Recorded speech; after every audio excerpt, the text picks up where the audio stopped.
Hello, my friends. Welcome to another Lumen podcast. My name is Joaquin Cordero, and today I have a very special guest. He's a good friend. He's my freakest friend of all, David Rendall. Welcome, David. Thank you for having me. During the last 20 years, you have spoken to audiences in every inhabited continent. You have clients that include the Entrepreneurs Organization, the US Air Force, Australian government, Fortune 50 companies like Microsoft, AT&T, United Health Group, Fannie Mae, and State Farm. And prior to becoming a certified speaking professional, you were a leadership professor and a stand-up comedian. You also manage nonprofit enterprises that provided employment for people with disabilities. And in between presentations, you complete ultra marathons and Ironman triathlons. Wow, I've seen your Strava, my friend. It's amazing. You have a Doctor of Management degree in organizational leadership, as well as a graduate degree in psychology. And you are the author of 4 books, The 4 Factors of Effective Leadership, The Freak Factor. This is the original, man. The original, here's the last one. Pink one. Ah, nice, I have that one also. The Freak Factor for Kids, which I have it with Stella. We work at it with her. Pink Goldfish 2.0. Right there. And I say that you're my freakest friend because you demystified the word freak. You turn it into the best positive connotation. Tell me a little bit about that, my friend. Well, yeah, when I was a kid, I was always super skinny, and people made fun of me. I was growing up in the 80s. There was a big famine in Ethiopia. People would call me Ethiopian. I was so skinny. I always tell people could see my heart beating even when my shirt was on. And then I got really tall, so I'm almost 2 meters tall. Well, I am 2 meters tall, 6'6", for those who measure it that way. My nickname at some point became the Freak, right? For being so tall, being so skinny. And some people meant it in a negative way, but other people meant it in a positive way. So when, and we use it that way in real life. Somebody calls you a control freak, a neat freak, a clean freak. They're telling you you're too much of something. Yeah. But in sports, if somebody calls you a freak, they're telling you that you're unusually gifted and talented, and so freak has that connotation of very, very good or very, very bad. And what I try to show people is that, they're both true, right? That our weaknesses, the things that, is it good to be really tall? Sure. Is it frustrating to be really tall? Sure. There are pros and cons, absolutely. Advantages and disadvantages, right? Yes. So everything's like that. So I want to create a world in which when people call us freaks, even if they're calling us a control freak or a neat freak or a clean freak, when they're criticizing us for being too much of something, an exercise freak, whatever, that we just say, thank you. Yep, that's me. Because that's what I'm about. This is who I am. And I think being a freak is what I was just talking on my podcast with a good friend of mine named Stosh Walsh. We went to college together, and he worked for Gallup, which does the Strengths Finder assessment and all those kinds of things. And he's like, if I'm driving across a bridge, I sure hope the person who built that bridge was obsessed with bridges, right? Obsessed with engineering, obsessed with concrete, obsessed with steel. I want a bridge freak. I want a kid who read books about bridges and went to visit bridges and likes to watch movies about bridges. You want your accountant to be an accounting freak. You don't need them to be normal or fun or interesting. You just want them to know accounting and love it in a way that you probably don't, right? So, just trying to change the perspective of freaks. Yeah, well, that's exactly right. Yeah, because the reason you probably, and that's the thing, if you're super passionate, people tend to tell you to dial it back, tone it down, relax, be balanced and well-rounded. That's the opposite of being a freak. Be well-balanced, be well-rounded, have a variety of different things. Don't get too obsessed with any particular thing. And freaks are proudly obsessed with things. It's true. Tell me, where were you born? How was your childhood like? Yeah. So I was born in Milwaukee, Wisconsin, which is in the Midwest in the United States. The northern border of Wisconsin touches Canada.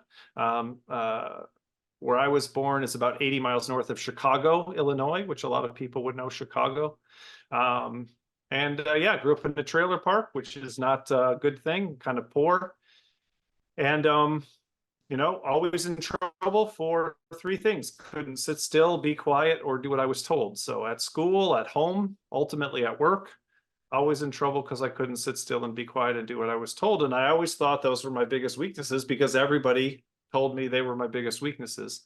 And then as an adult, I just happened to start to realize that people liked it when I was standing up, liked it when I was talking, liked it when I was making people laugh, liked it when I was taking charge of the room. And so I realized that my biggest weakness, can't sit still, can't be quiet, can't do what I was told. I learned that my weaknesses were strengths and started sharing that with other people, started finding other amazing stories of people who had weaknesses that were strengths, and started talking about it, and it resonated with people. So it's turned into multiple books about how to change your career based on that principle, how to help your children based on that principle, how to have a better marriage based on that principle, and even how to market and differentiate your business based on this idea that things that look like weaknesses can also be strengths at the same time. When did it click for you? Like you were talking about this company that has strength finders and whatnot. Did you do an exercise like that and it clicked on you that your weaknesses were your highest benefits as well? Yeah, I did. There's a book, I just put it away a minute ago, called Now Discover Your Strengths, right here, by Gallup. And I was listening to it on audio, probably on a CD in my car, maybe even a tape back in the day, probably 20 years ago now. And they don't say that your weaknesses are strengths. They just say focus on your strengths, focus on the positive, which I'd never heard that before. As always, fix your weaknesses. What's wrong with you? Certainly a lot of religious stuff is about finding what's wrong with you and looking at the darkness inside of you and making sure to do things right instead of wrong, and kind of fighting against your nature. And so it was new to me. Even I had 2 degrees in psychology, and I'd never heard of positive psychology. I never heard of, focusing on what's working, focusing on what's good. All of psychology, all of medicine is find what's wrong and fix it, right? You go to therapy not because your life's going great, but because you're having some kind of trouble, right? Yeah. And so people are looking to diagnose you with ADHD or OCD or autism or dyslexia.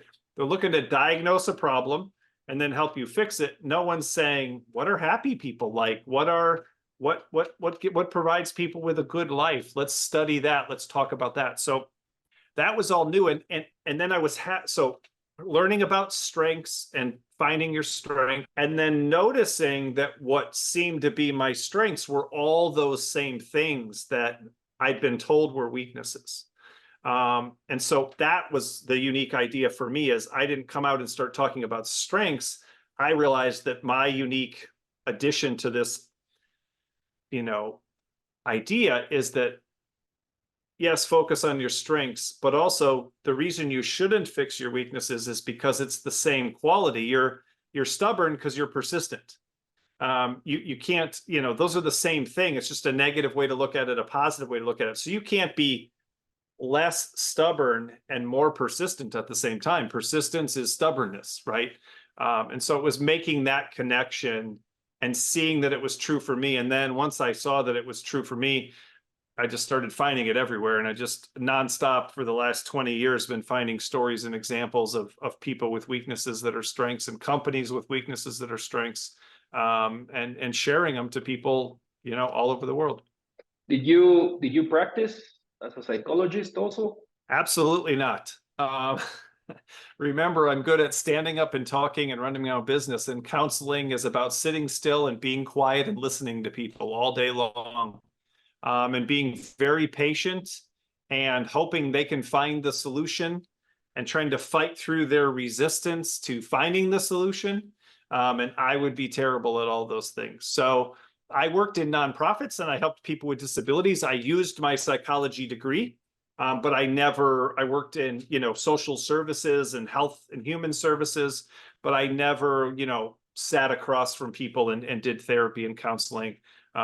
Because I realized it wasn't there after all those years of study. Yeah. I'm sorry. It still had to do so much with what you're doing right now, to understanding yourself, and what you share in front of those rooms still has so much to do with psychology. Yeah, understanding people. Yeah. It's never a waste of time to understand people, to understand how people work, to understand people's motivations. You do a lot of self-assessments when you study psychology, so you learn about yourself and think about yourself in a way that a lot of people don't. And so, yeah, very valuable. And all the things I speak and write about are not things I learned in school. And if anything, I learned the opposite in school, and I learned the opposite in textbooks.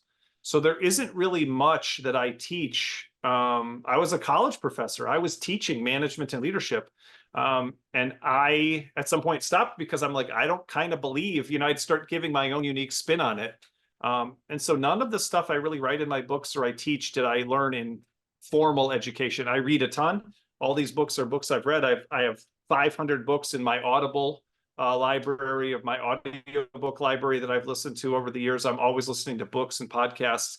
So, if I knew this, what we're talking about when it's not necessary. I don't use the education, the knowledge specifically. Sometimes people say maybe the credentials open doors, but there's plenty of speakers who say, all I ever did was go to high school and look at me, right? It's actually a way to promote yourself sometimes.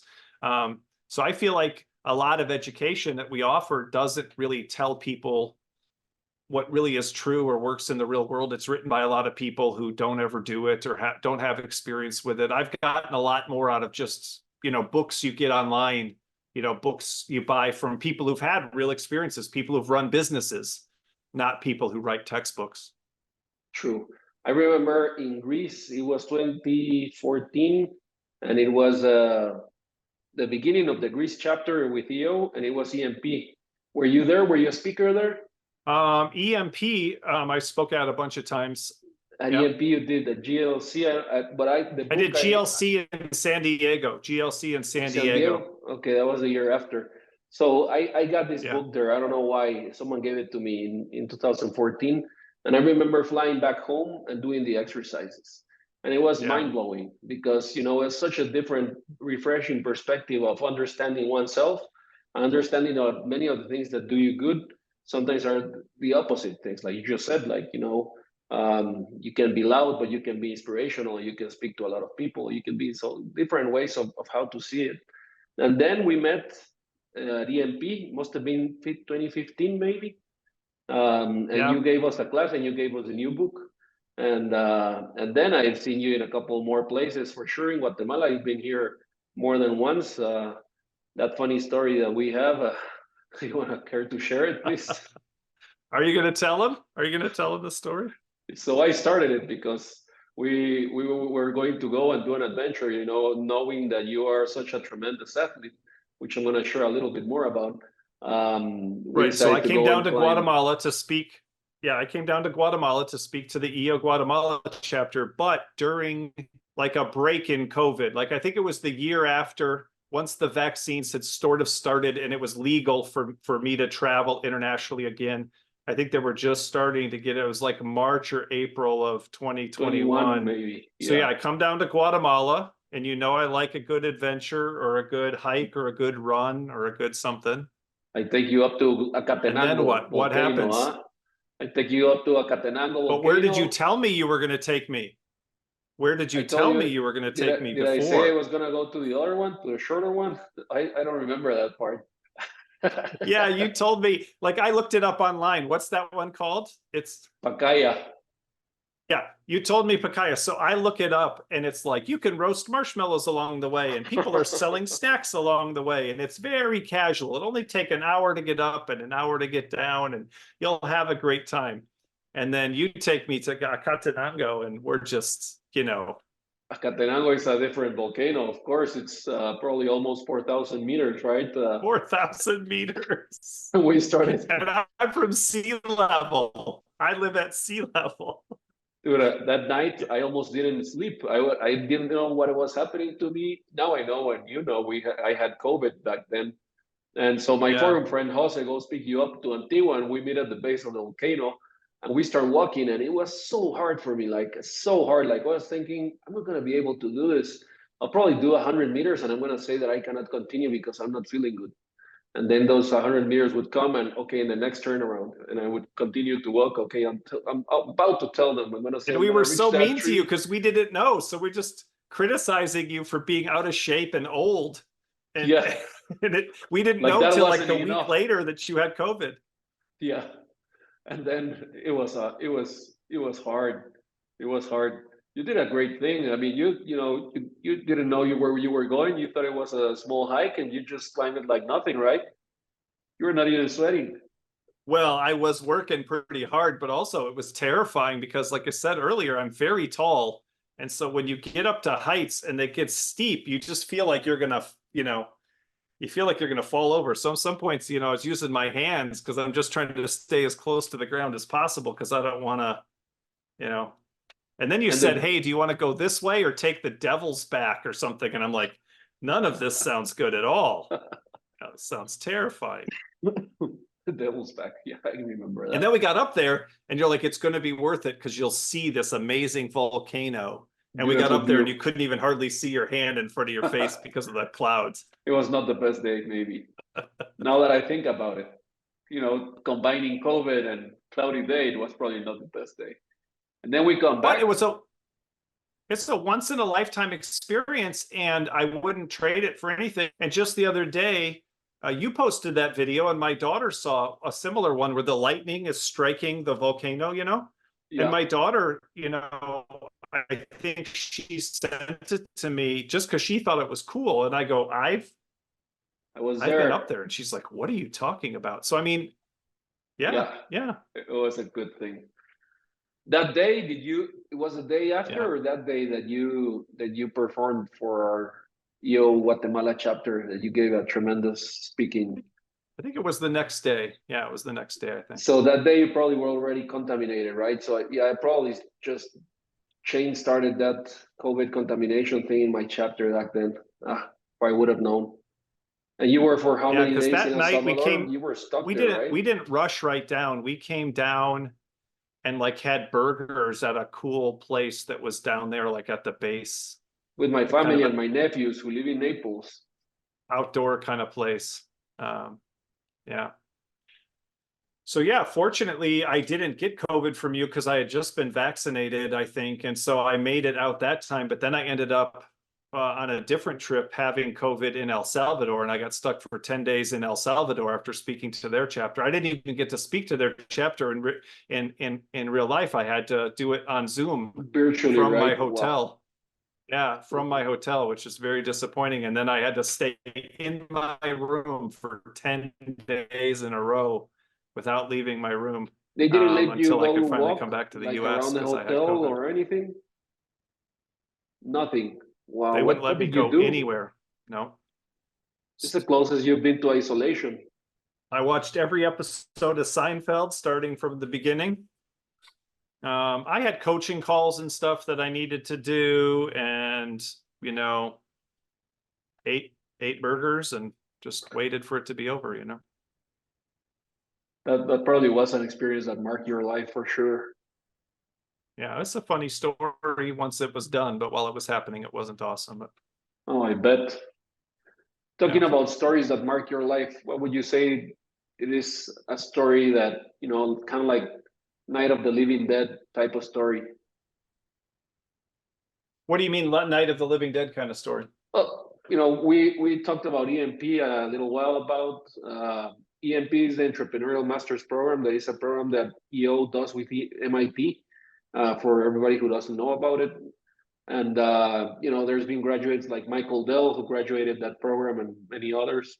And there is one night where we do the Night of the Living Dead, which is like kind of like a fucked up story. Have you heard about that program, the Fucked Up Nights? And No, everybody tell me goes about there that. and they share like a horrible story that happened to them, or a very hard story that happened to them, or a very big failure in their life, and how they were able to overcome it. I think probably the negative story that had the biggest impact on me was I was just talking about this with somebody earlier today. I had a very good friend. When I was growing up, we got sent to religious schools, and we also didn't have a lot of money. And so sometimes the religious school would close or move, or we couldn't afford it or whatever. So I was always moving schools. So I went to one school for kindergarten and first grade, and then a different school for second and third and fourth grade, and then a different school for fifth and sixth grade, and then was homeschooled in seventh grade. and then went to a different school in 8th grade. So in 8 years, I'd gone to like 5 different schools, And so it was hard you'd make friends and then lose friends and make friends and lose friends. And this is before you could email or, cell phone or text or anything like that. You wouldn't even know where the person was. And, but there was one guy who was constant through all that because we went to the same church, also a very small church, and was Kyle. And we, he was really my only friend, right? Because all those we just kept moving, schools, and I'd lose all my other friends. And so when we were 16 on New Year's Eve in Wisconsin, and one of my friends fell, and the gun went off and shot Kyle in the back of the head and killed him. Wow. And, he was my best friend. And not only that, he was killed by another one of my friends. And like I said, we had a very small class, probably 30 people. He was dating one of the other girls in the class. Like, she got a letter from him after he'd already died because he had mailed it before he died. And then she received it after he'd already passed away. And it was just a devastating thing to go through, and is actually probably what influenced me to take psychology. Because when all that happened, I just felt this strong need to want to help people, right? I saw all this devastation and negativity and sadness and pain and grief, and I was certainly experiencing it well, but also I saw that for whatever reason, I had something to offer when everybody else was feeling that way as well.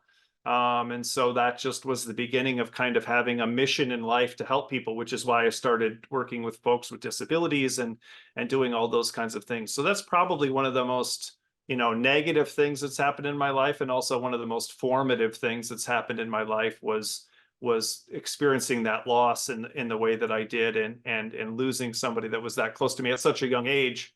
Where other people can live to be 50, 60, 70 years old before even they ever lose a parent, or they ever lose a loved one, or they ever lose a child, or they lose a friend or anything.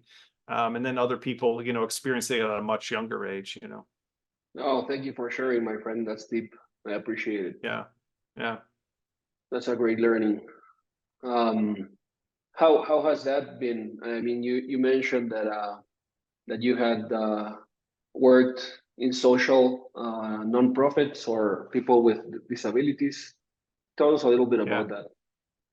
Yeah, well, it was my job to help first students in school to get job opportunities. So maybe if they were in special education, we call it in the US, where they have some kind of disability. And when a kid like that is 18 to 21, normally at 18, they graduate from the school system. But when you have a disability of a certain kind, you can keep going till 21, and the school will keep providing you with support and assistance. And so I was part of a program that helped kids, get job opportunities at stores and restaurants and corporations and things like that. And then I moved on to doing that with adults, and that was really meaningful, and it helped me help other people to see the value of sometimes people that we don't see value in, because it's easy to write somebody off because they're not as good as, or as smart as, or as, they're not normal. That's part of the freak thing again. And so people tend to devalue them because they don't really understand it. And so I really enjoyed that. But I also learned something, because I worked mostly with people with developmental disabilities, which is something you can't fix. It's when somebody has an intellectual disability at the level that people, like I was dealing with people with like 75 IQ, 70 IQ, very, very low. So the person isn't going to learn to read. They're never going to learn math. They're not going to learn maybe even to write. You're trying to teach them how to shave. You're trying to show them how to brush their teeth, get dressed, those kinds of things. And so, unlike other kinds of disabilities, there's no medicine, there's no therapy. You're not going to fix it. So the only question was, from a work standpoint, is what does the person like and what are they good at? What does the person like and what are they good at? And what I realized was that's all the rest of us have too. We think that we're endlessly changeable and endlessly adaptable, and that you can be whatever you want and all these kinds of things. But at some point, that's not true. even just at some point you have to choose something. You know, you can't be an astronaut while you're working on becoming a surgeon. You can't become a surgeon while you're working on becoming a plumber. Like at some point, we all have limited time and energy and resources to direct towards some kind of thing, right? And then if you add in, you want to have a family, and then you add it, right, whatever, at some point there's limitations, even just time limitations on what we can accomplish in our lifetimes. And so I learned that lesson that the only way to help people in that situation was, what is the person like and what are they good at? I can't fix it. I can't turn them into somebody else. I can't change them. I only can work with what they have. And I think that's kind of true with the rest of us. When we look at our kids, we need to ask, what do they like and what are they good at? What do they have and how can we work with it? Not what do I wish they were? What do I want them to be? What do they like? What are they good at? What do they like? What are they good at? And I think that's informed a lot of my perspective. I try to live my life based on what do I like and what am I good at? I do this instead of writing a blog or writing another book or writing content articles. I say yes to every podcast request, but I haven't written something in years because I don't want to sit down and write, but I love to sit and talk to people. And that's why I've just started my own podcast as well. So I run because I like it, not because it's hard and it's tough and I hate it. Like I wanted to climb that volcano with you. If you said, do you want to sit around the hotel and watch TV all day, or do you want to climb the volcano? I'd say climb the volcano. I want to be doing those things. So I think life is about doing what you like and what you're good at in ways that are productive and valuable for yourself and the people around you. Is that the name of the podcast, Amplify? Amplify is the name of my new assessment. So you took the assessment that is in the book, which is where you pick strengths and you pick weaknesses, and you see, that persistence is also stubbornness, or that you're messy, but that's because you're creative, or you're not very flexible, but that's because you're very organized, or people think you're blunt and rude, but that's because you're direct and honest. And so what the Amplify assessment does is you go online and you take the assessment, you answer questions, and you say, I'm like this or I'm not like this. And then if you had that one, like you're persistent and stubborn, it would say you're a relentless persister, and it would give you a 2-page report that tells you, here's the upside of that. Here's why you shouldn't try to change that. You shouldn't try to be less stubborn. You shouldn't try to overcome your stubbornness. You should be persistent. You should be relentless. It gives you a positive word for it, relentless instead of stubborn. And then it tells you, look for situations like this that reward you for being relentless. Here's books. There's literally books called Relentless. Here's books on how to be more relentless. That's the Amplify part. Here's how to turn up the volume on your persistence. Here's how to find situations that reward you for being relentless. Here's how to avoid situations that will punish you for being relentless and require you to be flexible and adapt and change when you're going to try to drive towards that result. And then here's how to partner with people who are strong where you're weak. So what it really does is it takes the book and it takes your unique strengths and weaknesses, and it puts them together in a simple report that helps you see how you could live your life based on that. And it gives you all your scores on all the different measures. And then it also gives you 5 of those reports. So it picks your top 5 scores, and it gives you reports for each of those things to help you see what to do. Nice. So anybody can go in there and apply that test. Is there a cost? How much per person? It's still in beta. It's still in beta form. I just started doing it with a company in EO, a guy up in Dave Will up in, you might know him from EO. He does the EO podcast, I think. Dave nice. Will up in Boston. He runs a company called Prop Fuel, and it's probably about 12 people. And we've gone through it with them. And then I'm doing EO Calgary next week, and we're doing the Amplify talk. It's in beta right now, and hopefully be something that people can go online and do soon. Or like if I came down to Guatemala again, for example, we could have all the members take it as part of the presentation, and then people could get feedback on the results and stuff. Oh, that sounds great, my friend. Tell me, what is success so the podcast, go ahead. Oh, sorry. Let's talk about the podcast. We were talking about it before. When did it start? Yeah, it's brand new. It's not even available right now, but I've recorded 3 of the episodes and we're doing all that. It's a lot to get something started for the first time and I'll get them up on all the platforms.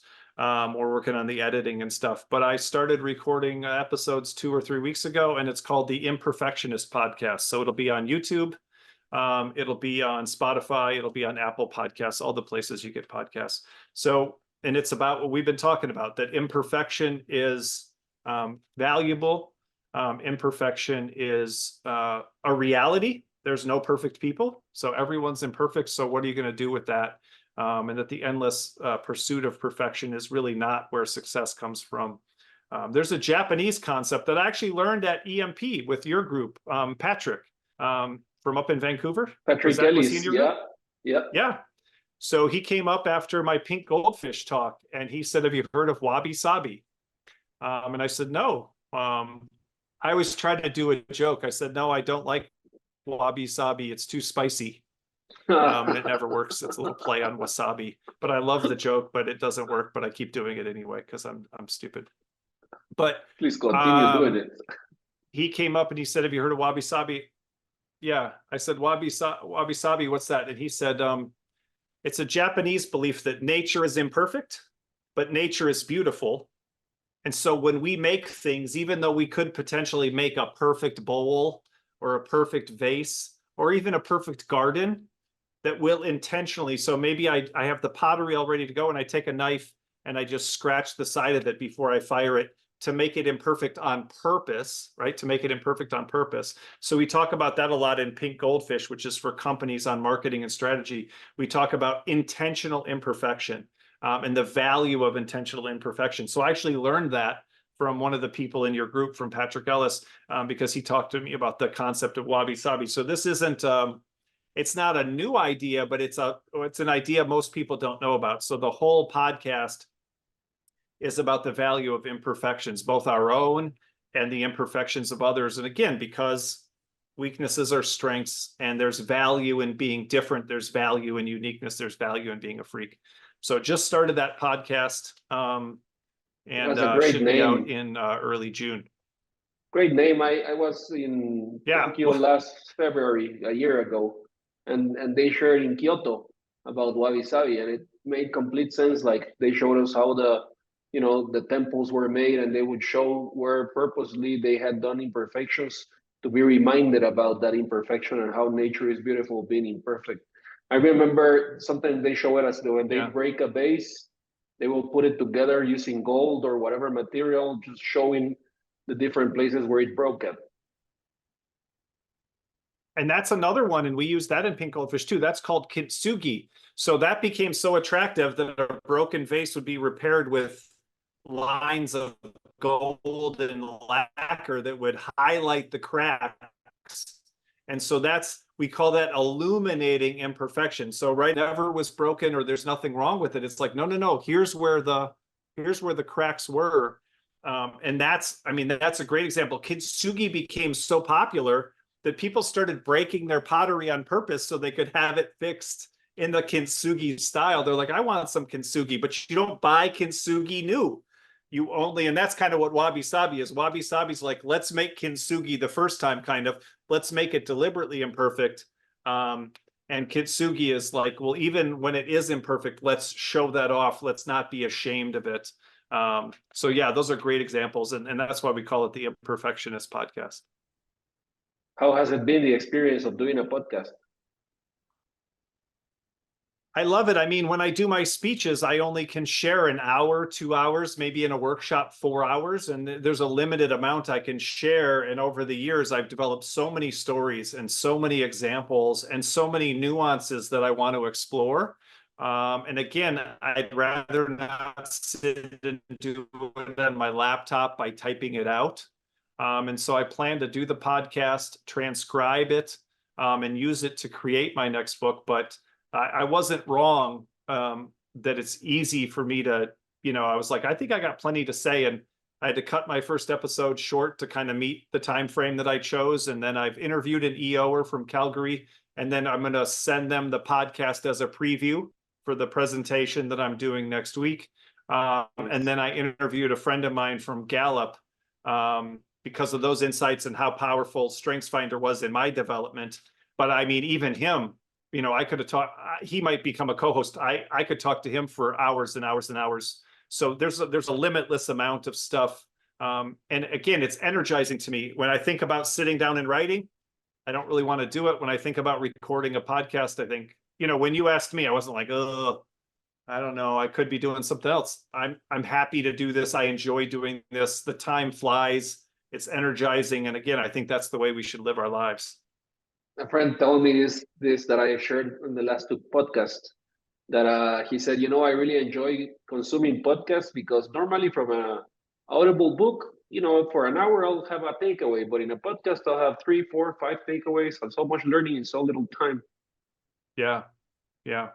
Yeah. Sometimes people will ask me, you know, what questions do you want us to ask, or what do you want to talk about? And I'm like, I'd really rather you ask the questions that maybe I don't expect, because then I might learn something, right? Like, oh, I hadn't thought of that, or I don't know what is my answer to that, or how would I solve that problem or deal with that, instead of, you know, there's no reason for a podcast to be just a different version of my speech, right? Which somebody could watch online or has maybe seen before, you know. So what is success for you? Success for me is doing what I like and what I'm good at, right? And then helping other people to have that same opportunity. I mean, sometimes people come up to me after the speech and they're like, I wish I would have heard this when I was younger, or I wish my teachers would have heard this, or I wish I would have known this when my kids were younger so I could have parented them differently, or I wish I would have heard this earlier in my career. And I tell them that's my mission. My mission is to tell as many people in as many places and as many different kinds of organizations and communities and governments, and because that's so, success for me is sharing this message as broadly and as widely as I can, because I have a good life, because I know that my weaknesses are also strengths. I'm not busy trying to fix who I am anymore. I'm busy amplifying and appreciating who I am.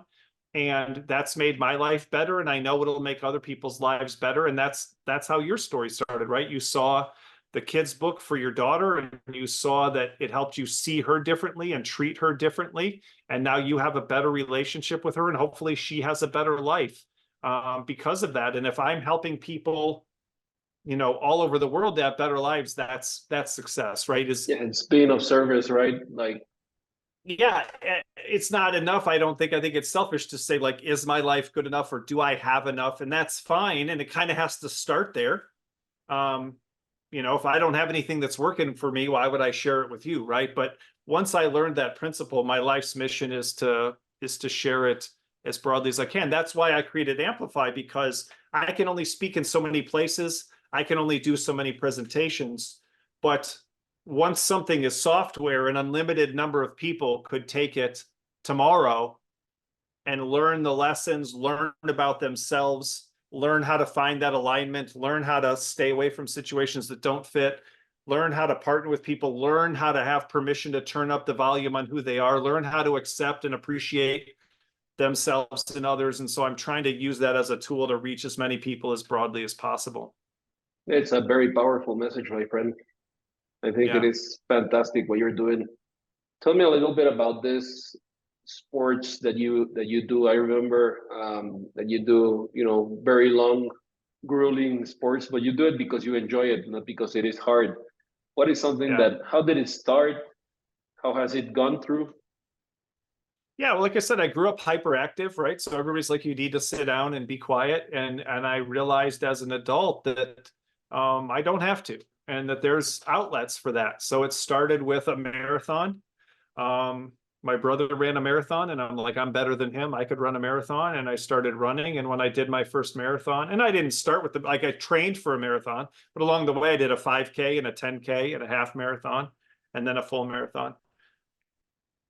And I was like, I really like this. This is a great outlet for me. And I really enjoy it. And then I was like, what's bigger than a marathon? And I found out about ultra marathons. So I did a 50K. And then I did a 50-mile, which is, I don't know how many K, 80 something, maybe K. And then I found out there's 100-mile races, like 170K or something like that. And I did a 100-mile race actually during the pandemic. just in my neighborhood, just did these big loops, did 20 of these I 5 remember mile that. loops. Wow. Yeah. Because they canceled the race, you know, Was it because like of 24 COVID. hours? Yeah, it took me about, well, I took a break and took a nap. But yeah, it took me about 24 hours of running, but about 30 hours of total time and then breaks and stuff like that. I think I had to finish in 31 for it to count, like that was their time limit or whatever. And then I did it a couple weeks, like a month or two later, I had friends who wanted to do it. But that's ultra marathons. But then I found out about triathlons. So I did small triathlons and then moved my way up to Ironman triathlons right before COVID. December or late 2019, I did 3 Ironmans in 11 weeks, which again is nothing compared to the Iron Cowboy who did 101 in 101 days. But 3 full yeah, Ironmans in 11 days, weeks. I did 3 Ironmans in 11 weeks. 11 weeks. But it's like 140 Yeah. miles, right? Yeah, 140.6 miles. So yeah, it's a 3.8 Wow. kilometer swim, and then a 180 kilometer bike ride, and then so I've done 6 of those now. I've got another one scheduled for in my home state of Wisconsin for September. A couple weeks ago, I did a 3-hour run with an EO guy. So it's just how far can you go in 3 hours? I made it about 15 miles just as kind of a training thing. But my daughter and her boyfriend did it, and they both ran farther than they'd ever run before. So that was cool. Wow. So yeah, it's a great way to push myself, challenge myself. One of my strengths on the Strengths Finder is achiever. I love big challenges. I love big goals. And I love to be physical. Like even today, I did 2 coaching calls on the bike, like not video calls, but while I'm on the phone, I ride my exercise bike just slowly, like not, you know, I mean, faster than a lot of people would, but like I'm not out of breath. I'm not doing a Peloton, you know, Yeah. a Peloton, you know, show during the thing. But I've ridden 31 miles on my bike today. I've taken 4 different walks. I just took a walk with my daughter. I'm doing 75 hard. Which people can look that up online, where you have to do 2 45-minute workouts. I've done way more than that today. I've probably done 6 different, you know, workouts on the bike and walking and running and just all sorts of That's a different stuff. normal So I day. love to be moving. Yeah, I love to be moving. Nice. Are you preparing yourself for a challenge? Well, I've got the Ironman coming up September, so I got to get back to swimming. That's why I've been on the bike more. I'm fit, but you got to get the specific kind of fit. You got to get the arms going in the swim, and you got to get used to doing that again with your body. And so I've been doing mostly running. I got to get on the bike more, which I've been doing, and now I got to get in the pool a little bit more. So that's my biggest challenge coming up, is the Ironman in September. You know what you might like? I don't know if I shared it with you, but I did it with my brother. El Cruce, the crossing from Cancun to Isla Mujeres. And it's a 10K Oh swim. man, I It's don't know, really that big nice. ocean water swimming. You're better than me, man. That's tough. Not at all. No, it's not that big ocean. I mean, you can see the I depth, get so that's good. nauseous when you're on those waves like that. Oh, I get sick to my stomach. That's Oh, rough. yeah. When I swim for too long, I start to not feel good. Yeah, swimming's the hardest part for me. I'm Yeah. slow. I'm not good at it. My legs are strong. My arms are weak. I still have skinny arms. I got strong legs, skinny arms. So you can see that I put I my do have a pink nice shirt life on. preserver. I do have a nice life preserver in the middle here. I'm nice and We chunky in the both. middle. That keeps me floating. You see, I put my pink, it's purplish pink shirt on I'll give you today. credit. I love it. I love it. All right. Tell me a You little see bit all my about pink. pink, please. Yes. Yeah, you see all my pink. Tell me what's the relationship with pink and you? So yeah, I have 3 daughters. Right now they're 22, 20, and 17. So my oldest has her MBA and she works for Allstate Insurance. Nice. And my 20-year-old graduated at 19 from college, from university. And she's taken a year off before probably working on a master's or a doctorate. And then the 17-year-old just finished her junior year of high school. So I live with all ladies. I live with 3 girls and then my wife, who's also a girl. And they're trying to turn me into a girl. They're trying to turn me into a woman. And so the pink just started with me being silly. It started with pink shoes. Nice. Not these particular pink shoes, but I have a whole collection of pink shoes. I mean, right here from where I'm sitting, I can see probably 40 pairs of 40 different pairs of pink shoes. Wow. I started with pink shoes, and then I got some pink socks, and then I added pink pants. Actually, at MIT, it was KEP, the Key Executive Program, was the first time I ever wore pink pants. Then I started, then threw on a pink shirt with it, and then pink headphones and pink glasses, and pink hats. And yeah, you see the other pink shoes right up there. Pink cars also, isn't it? Like yeah, and so now my car. car's pink and my bike is pink. I don't wear these because they're I got to work on the glare. The light comes out. But Me too. everything just turned pink, and people love it. It's a great way to be remembered. It's a great way to stand out. I even have pink tattoos now because then I'm always wearing pink no matter where I am. Nice. And so, yeah, it just turned out to be a way to be a freak, to be different, to stand out, to be memorable. Especially now, there's a lot of 50-year-old guys who do some kind of speaking, consulting, training, writing.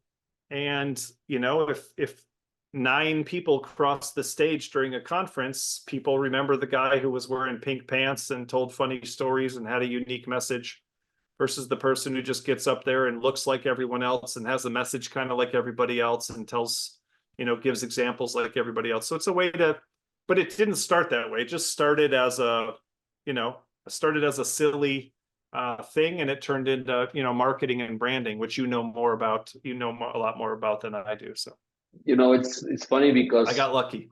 Nowadays, supposedly, like, we dress girls or baby girls in pink and baby boys in blue, but before it was the other way around. Did you know that? Yep. That's amazing. Yeah, because red was the manly color, and it still is the power color, red.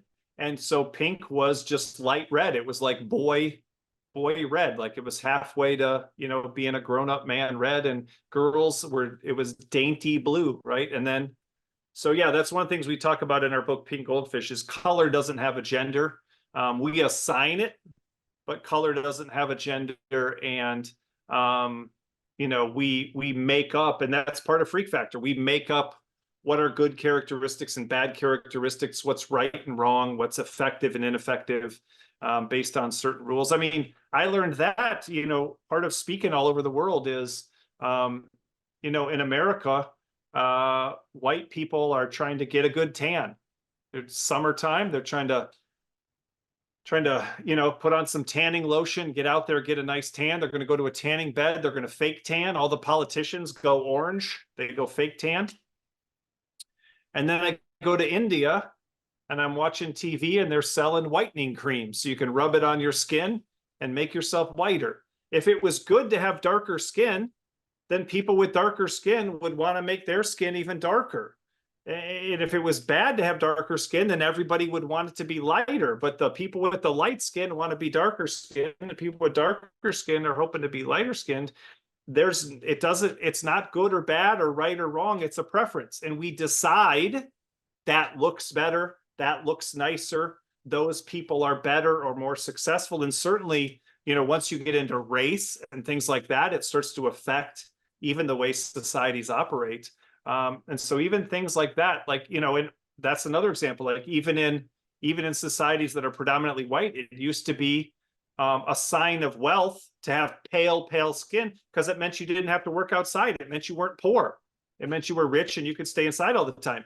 If you're pale white now in American society, it means you work inside all the time and you never get to go outside and enjoy yourself because you're a poor worker who has to work under the fluorescent lights all day. If you have darker tan skin, it means you can afford to go on vacations and go to warm places and be outside. So all these things, dark teeth used to be a sign that you had access to sugar and that you were wealthy and successful when you had like almost rotten teeth. And now we want shiny white teeth that are almost unrealistic. So yeah, there's just a lot of, characteristics that we put value on, but then we didn't used to put value on it, and then we'll change away from it again. but we take it too seriously. So I try to show people, you know, you can be successful in a lot of different ways and using a lot of different methods and looking a lot of different ways. I love the, you know, the movement, for example, towards body positivity, that there's not one kind of good body. You know, there's not one kind of good person. There's not one version of attractiveness. That's something you can learn by traveling all over the world, is everybody has different versions of attractiveness, goals, for the way we look. And if you see enough of that, you realize whatever's attractive is whatever you think attractive is, right? And everybody, almost anybody can find somebody. It But supports the sometimes message. we think the media has the only definition of attractiveness. Yeah. I agree. It supports the message. So Pink Goldfish is a little bit about that, about kind of like following through the freak factor, but showing different types of how things have changed in history or in different cultures and different ways, so that we don't have to be tied to a normal. Yeah, it sets up that way with the kintsugi and the wabi sabi and some of the history of pink and blue and those kinds of things. But then really it's about marketing and strategy, right? It shows that company weaknesses can also be strengths. You know, you and I were joking before we started about subpar parks. So there's this lady who discovered that every national park in America has at least one-star review. So somebody went to one of the 50 most amazing natural wonders that we have in an entire country of America, and it was like, no good, right? Things that people travel from China to see and travel from Europe to see and from Africa to see and from South America to see, things that people from around the world come to see as a bucket list item for the rest of their life. And someone came and was like, no good. That's so funny, man. And so where did you find that? The message there is like, yeah, what are you going to do to change? Like the Grand Canyon's one of like the 7 wonders of the world or something, or one of the 7 natural wonders of the world or something like that. It's one of the most amazing things that exists in the entire world. And somebody went and was like, it's just a big hole, right? And so what I teach companies is, if somebody can show up at one of the most amazing natural wonders on earth and go, I don't like it, there's no chance everyone's going to like your business. There's no chance everyone's going to like your product. Everybody's going to like your service. So at some point, you have to get comfortable with imperfection. And if it's going to happen, why not make it intentional and deliberately do some things that people aren't going to like, that other people will like? And that's where Pink Goldfish comes from. So we just show examples of companies who, you know, use their weaknesses as strengths and as differentiators. And help companies, you know, differentiate, stand out from the crowd. We also give examples for personal branding. So even though Freak Factor is about the personal side, if you are a business owner or a small business owner, or you're trying to improve your personal brand, obviously those lessons of marketing and strategy work as well. And that's part of where all my pink comes in, is I'm not teaching something that I'm not doing, right? Yeah. I mean, I know this works because I've been doing it for 15 years with the pink. And a lot of people think it's stupid and a lot of people think it's amazing. And that's the way anything's going to be. It's not going to be attractive to everyone. Anything you do is going to repel some people and attract others. And, you know, that's the power of Pink Goldfish. With all the experience that you have presenting in so many different places and countries and whatnot, what is a great example of a company that you share about living this imperfectionist standard? Is your audience, Joaquin, is your audience primarily in Guatemala? The people watching this podcast, or are they all over? I think primarily here in Guatemala. Okay. Do you have, I'll pick an example, then I'll make sure that works. So do you all, does cough syrup, is like when people have a bad cough, do you use cough syrup in Guatemala? Is that something that people would use? Yeah, for sure. Yeah. So one of the worst things about cough syrup is it tastes terrible, right? It tastes bad. That's why people take the pill form or do something else with it. But cough syrup's more effective, but it tastes terrible. So there's a company in Canada named Buckley's, and they have this cough syrup that tastes so bad that it's like legendary. Like I had a guy from Canada in one of my presentations, and I hadn't even started, and I just put up a bottle of Buckley's like on the screen. And he goes, that stuff tastes like shit. Like he just shouted out like in the middle of the thing, like he had post-traumatic stress disorder from taking Buckley's when he was growing up. So they're a Canadian company and they wanted to expand into the rest of North America, starting with the United States, and they wanted to expand their market share. They only had 2% of the market share when they started. And the most normal choice would have been to make it taste better. The worst thing about it is how bad it tastes. The most normal decision, make it cherry flavored, make it mint flavored, make it bubblegum flavored, start over, make it new and improved, right? Do the whole new chemistry. And instead, they did a series of commercials that basically said, this tastes worse than you can possibly imagine. So they had a fake blind taste test where people would try Buckley's, and then they would try something labeled trash bag leakage, right? They're blindfolded, so they don't know this. And then they always preferred the trash bag leakage or sweaty gym sock, leakage, like these horrible, horrible things. And then the people would be like, that stuff is better than the Buckley's. I'd rather have whatever that is. And obviously it's a pretend commercial, but they were basically antagonizing, which is one of the principles in Pink Goldfish, customers, and saying, not only are we not going to make it taste better, but this tastes worse than you can imagine. So one of the things we tell people to do, and anybody can do this, go on Amazon and just look at the comments for Buckley's. And it's just hilarious, but it worked. Those commercials and that ad, one of their ads was people swear by it and add it. And then somebody did in my talk before I put up that ad. So people do literally swear at it and swear about it. And their market share went from 2% to 11%, 550% growth from doing an ad campaign based on telling people, you're not going to like this, it's awful. But their tagline below, people swear by it and add it, was, it tastes awful and it works. And what they were really saying is it works because it tastes awful. So we call that flaunting, and that's the key. One of the key things in Pink Goldfish is flaunting means to parade without shame, to be unashamed and unapologetic about who you are and what you do. And Buckley's is just a fantastic example of that. They've had huge success, not by trying to change who they are, but by trying to stick with who they are. And that goes all the way back to those examples I was giving you with people with disabilities. They're like, this is our product. What if we sell it like it is instead of trying to turn it into something else, right? And I think, that's a great message for companies, but also a great message for people. Now, if their cough syrup didn't fix your cough, or if their cough syrup killed people, they do need to fix that, right? Like, it's being unashamed and unapologetic, like Wabi Sabi, about intentional imperfections, right? I'm not accidentally wearing pink, right? I don't accidentally tell funny stories. I don't, there's things, when you're doing it on purpose, and we don't have time to get into this, but we talk about that in Pink Goldfish.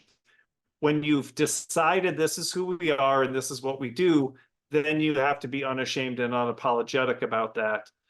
If you're making actual mistakes and doing things poorly because you're incompetent, that's not something to be unashamed and unapologetic about. But there's even companies like that where their intentional thing is they're going to give you bad service at the restaurant.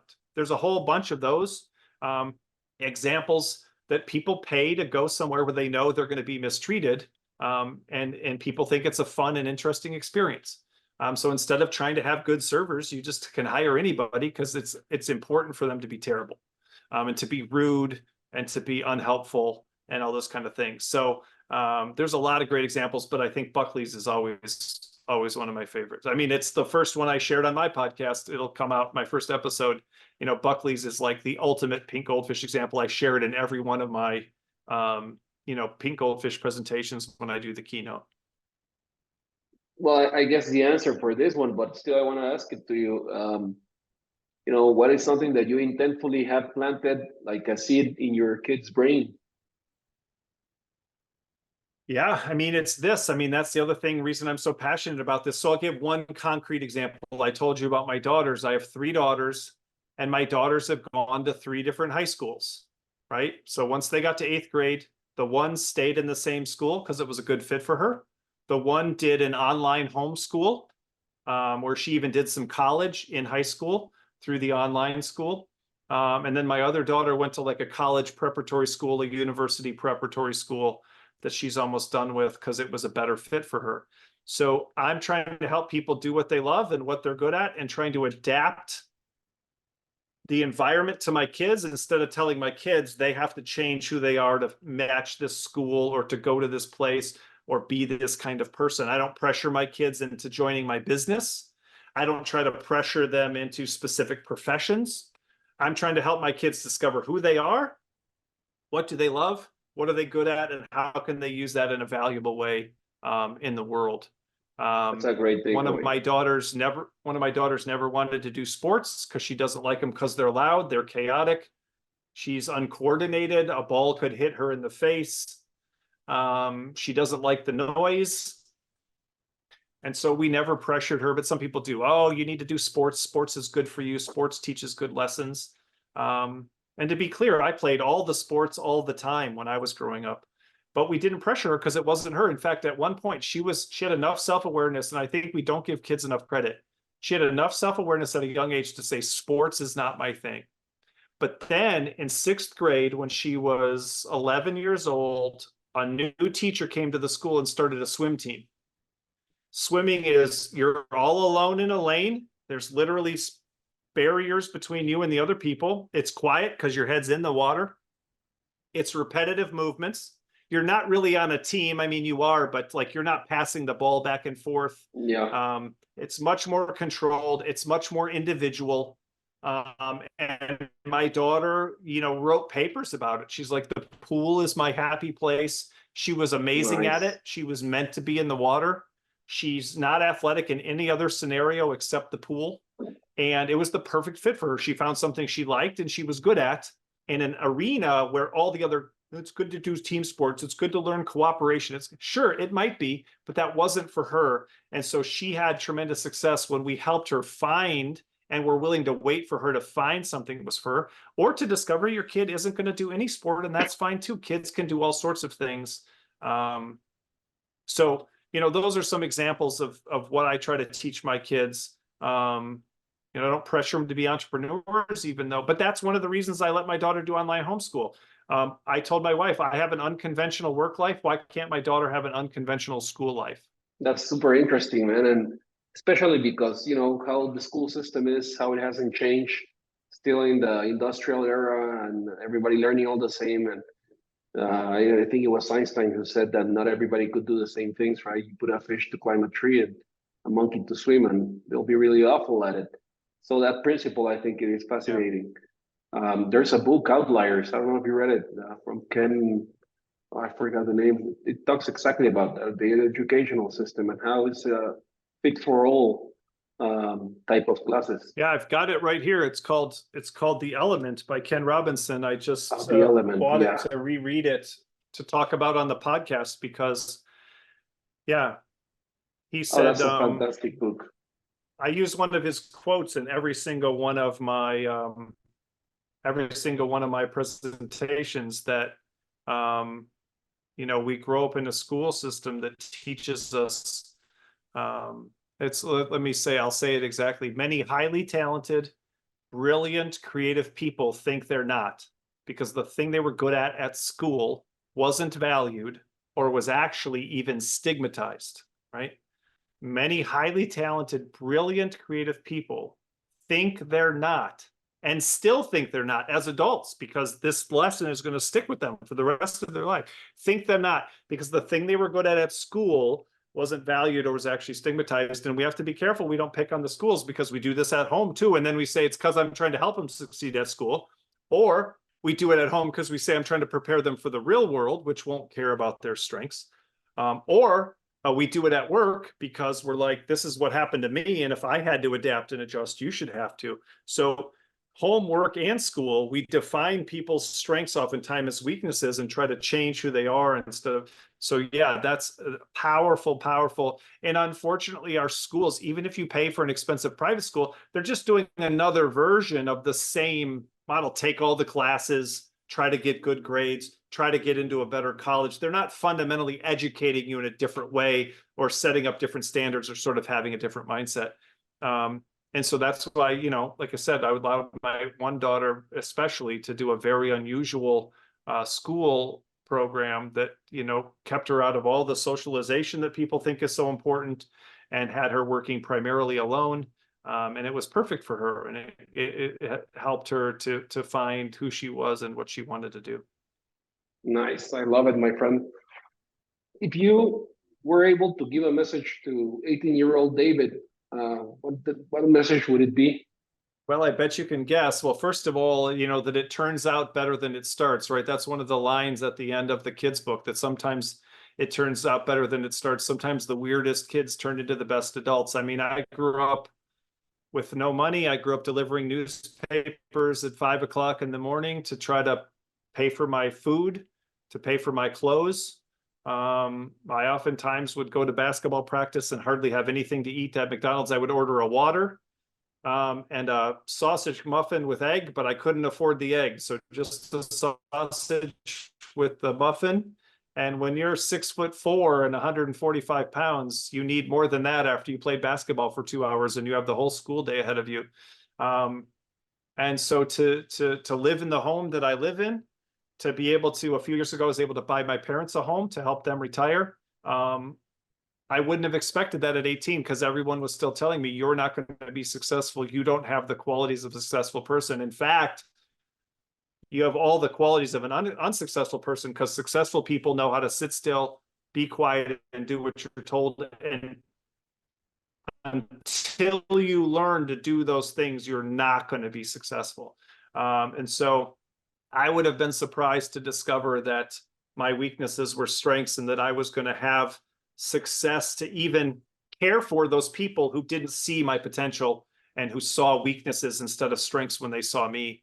I joke that my mom will post sometimes on Facebook. I'll post a picture of me speaking to a huge crowd or visiting an amazing place, like I did in Guatemala with you. And then she'll say, what a blessing that you get to share your gifts with the world. And I'm like, you weren't calling them blessings, though, when I was a kid, right? And in fact, you were punishing me, right? Oftentimes in very, very harsh ways, with the best of intentions, but incorrectly, and missing a core part of who I was and who I was going to be.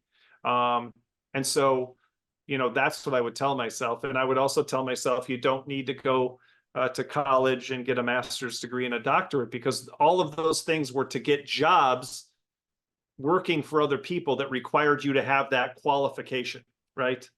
And so I would have started, writing my own books and doing my own presentations and starting my own business at a much younger age, and it would have had a much bigger head start towards my future. Have you ever been self-employed entrepreneur? I'm self-employed entrepreneur right now. I have been for the last. Have you always been, or had you ever worked for someone before? Oh no, I mean, when I did the nonprofit stuff, right? I had a career for 9 years helping people with disabilities after college, and then I did almost 9 years again as a college professor. But while I was a college professor, I was running my own business, simultaneously, right, on the side. And then gradually the business got so big. But yeah, I had a career of 10 or so years just being an employee, and then 10 years being an employee and a business owner. And then since then, just owning my own business. Since 2012, I've only been, running my business. But even by 2012, it was 80% of my income, by that point.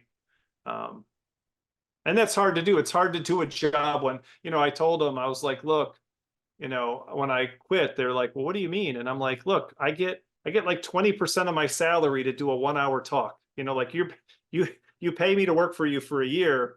I can make that much doing 5 presentations, and that takes me 5 hours. I can work with you for a year and make the same amount of money I can make in 5 hours. And again, people that work regular jobs or regular bosses, that didn't make any sense to them. And they thought I wasn't telling the truth, or there must be some catch. Or, they saw me as less than them because they had a job above mine and I worked for them, right? So they couldn't see me, In fact, that was wild. I was doing consulting for a bank, and the bank president was a board member at the college. So the guy that hired me as a business person, right, to do consulting for his company and to help him run his company better, was the person who hired the president of the college. And meanwhile, at the college, I worked, all these levels down. But the person even above the college president was somebody who was like, that guy right there is somebody that I give money directly to help me run a more successful business. And yet inside of the college, they couldn't see me that way, right?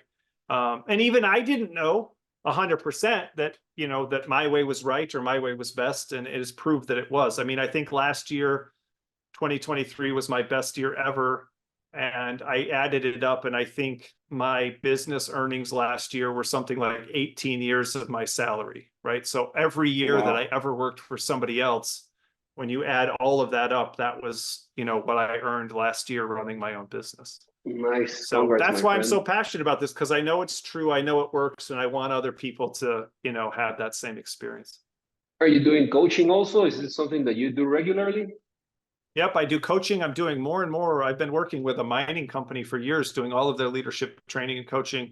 And more, what I've been doing coaching on is professional speaking, public speaking. So in fact, I just worked with an EO guy up in Seattle who was doing a big presentation for a EO conference where there was going to be hundreds of people there and a recruiting event, like looking to bring in new members. And he wanted to tell his story in a meaningful way, and he only had 10 minutes. And it went so well. We did a couple of sessions and really worked on it. And it went so well that the founder of UGG, who's been going around and speaking to a lot of people know the UGG boots, UGG. He's the founder of UGG's been speaking to a lot of EOs, and he was there. He goes, "That's the best presentation I've ever seen somebody from EO, you know, provide in a group like this." Because a lot of people just get up there and wing it, right? I got 10 minutes and I'll just fire it up. So I've been doing a lot more speaker coaching lately, helping people develop their message, helping people develop their presentations. And that's been really fun and really exciting. Nice. Other than yours, what is a great book that left something really big on you? You already shared Element, but another great book that left you positive. So again, when I did the first episode of my podcast to try to set it up, I think probably the most powerful book, and I even use the word powerful, is called The Power of Different by Gail Saltz. So what it does is it goes through every major type of mental, she calls it difference. What psychologists call it is a mental disorder. The DSM-5 is the Diagnostics and Statistical Manual for diagnosing any kind of psychological problem somebody might have. And so they categorize them like learning differences, depressive issues, anxiety disorders, learning issues, attention issues. She covers all of those, and in each section, she tells you about famous people you've heard of who had that and were successful because of that weakness. And that's why she calls it a difference, not a disorder, but it's defined by others as a disorder. And that's what she calls it, the power of different, right? But then she also interviews people you haven't heard of, people who wouldn't be famous, people who are like quote unquote regular people, but who have that same disorder, that same difference, and who show you that they're successful as a scientist or successful as a teacher or whatever because of their, you know, unique weakness and strength, right? Because of their freak factor, right? And so it's one of the best books I've ever read. I recommend it to everybody, because whether you're struggling with something, or you have a child who's struggling with something, or you manage people, everything is covered in there. And like every chapter is something called like the gifts of depression, the gifts of anxiety. And you wouldn't think of depression as a gift, but she talks to actual people. It's not her opinion, actual people who are battling depression, who say, here's the upside of my depression, and here's what it's given me in my life that I wouldn't have if I wasn't like this. And one of the most powerful questions she asks people is, if I could give you a pill that would cure your dyslexia, depression, anxiety, autism, would you take it? And except for one person with schizophrenia, everybody said, no, I wouldn't take a pill to fix it, because that person recognizes that, yes, it's a weakness, but it's also a strength, right? It's an advantage, it's a disadvantage, but it's also an advantage. So it's just a powerful, powerful book. I've even started to integrate it into my assessment, because certain defining features like chaotic creator, people who are messy and creative, fits with things like, for example, ADHD, right? Attention deficit disorder. So for certain things like my chaotic creator, I can say, if you have ADHD, you're probably a chaotic creator. And so here's how ADHD isn't just a negative, it's also a positive, right? And so that's what I'll be talking about on my podcast too. Every week I have a book of the week. So there's a new book out called ADHD is Awesome for people who struggle with that.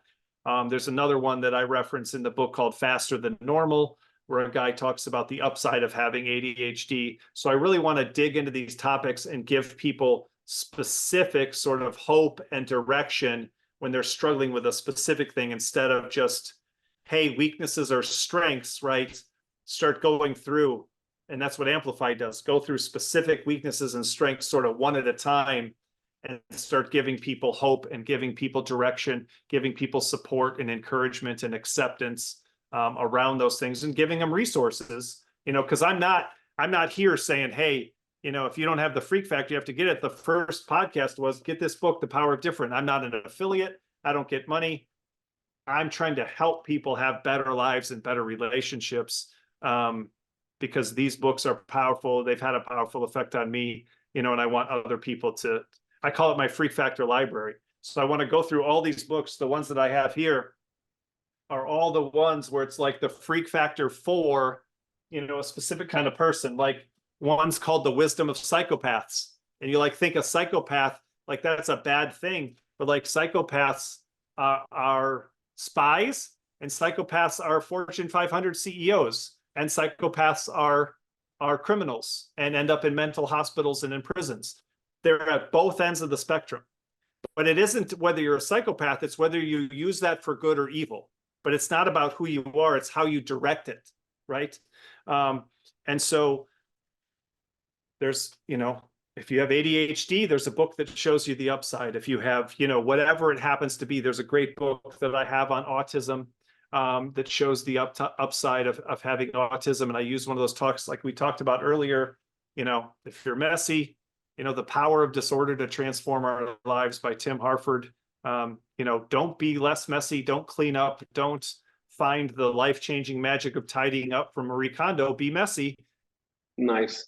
Are there any rituals you do other than sports, and which are, meditating movement, but like rituals? Yeah. Do you do journaling? Do you do meditation or anything like that? A few things. So I'm always learning. So it's either a podcast or an audiobook.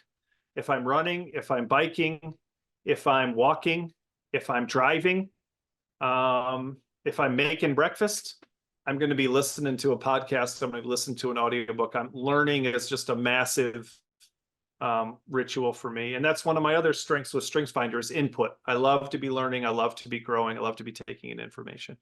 Another one for me that's just a non-negotiable is sleep. If I don't get enough sleep at night, I'm going to take a nap. I'm going to go to bed on time. I'm going to prioritize my sleep. For my entire life, if you don't sleep, you can't think as well. You can't focus. It makes you hungrier. It makes you crave caffeine. It makes you, so I don't fight it. A lot of people are like, you got to be tougher. You got to fight through it. No, if my body wants to sleep, it's because it needs sleep. And especially with the athletic stuff I do, sleep is how you recover. Sleep is how you get stronger. You don't get stronger during the workout. You get stronger while your body repairs itself after the workout. So for me, sleep has always been a non-negotiable. I don't drink a lot of caffeine. Oh yeah. So if I get enough sleep at night, I really don't need a nap, but I'll definitely, if I find myself starting to fade, instead of fighting it with coffee or a soda or something like that, yeah, I'll find time because I have the flexibility in my schedule. When I travel, I can sleep on planes very well. If I'm in different time zones, I'll take a nap at the hotel. I definitely prioritize sleep. That's been one of my things that's always been a non-negotiable for me. I track my sleep. I track my sleep score. I try to succeed at sleep. And I think it's one of the things that helps me be healthy, and helps me be successful, but also helps me be happy. I think sleep, it's just something a lot of people, again, they fight it, or they act like they don't really have a body, or you can sleep when you're dead. It's like, yeah, well, then you're going to end up dead a lot sooner. And I think there's a lot of evidence. So sleeping, and learning are two of the biggest, the biggest non-negotiables for me. And then, like you said, exercise, obviously people have already heard that, but I'm constantly on the move and looking to do things. But also, I prioritize my recovery, because if I'm always moving, then you're just breaking your body down. You have to recover. It's true. Well, my friend, anything else that we should know about you that you'd like to share? I don't think so. Just I love stuff like this. I love that I have a friend in Guatemala, right? I love that we know each other and that we've been able to impact each other's lives. And that's part of the message. Like if somebody thinks, I don't think Dave is right, it's like, well, then how is Dave on a podcast in Guatemala? How did a kid in a trailer park in Milwaukee, Wisconsin end up on a podcast in Guatemala helping people live better lives and have better families, and the answer is because I discovered my weaknesses were strengths and started sharing those stories with other people. So just even this moment is something that's surreal to me. And it doesn't make sense given the way that I grew up, but the story changed because I discovered something that was true and really powerful. And that's what I'm going to spend the rest of my life sharing with people. No, thank you very much, my friend. I admire that you have such a positive impact in the people who are lucky to cross your way. I remember when we were having those burgers in Antigua after the volcano, my sister-in-law, she said, "Oh, so he's the guy you had told me about, the book of the Freak Factor." I was like, "Yep, he's the guy." So, it's something that I have used and something that changed my view, especially of my imperfections. And I'm looking forward to Amplify so that I can make it again and take some more takeaways and of your podcast as well. More than happy to share it and to watch it. So congratulations, my friend. You're always doing something, you're always moving, you're always creating. That's awesome. Yeah, thanks, man. Thanks for having me on. Hopefully we'll have you soon in the near future. Yeah, it's time to come back, man. Time to come back.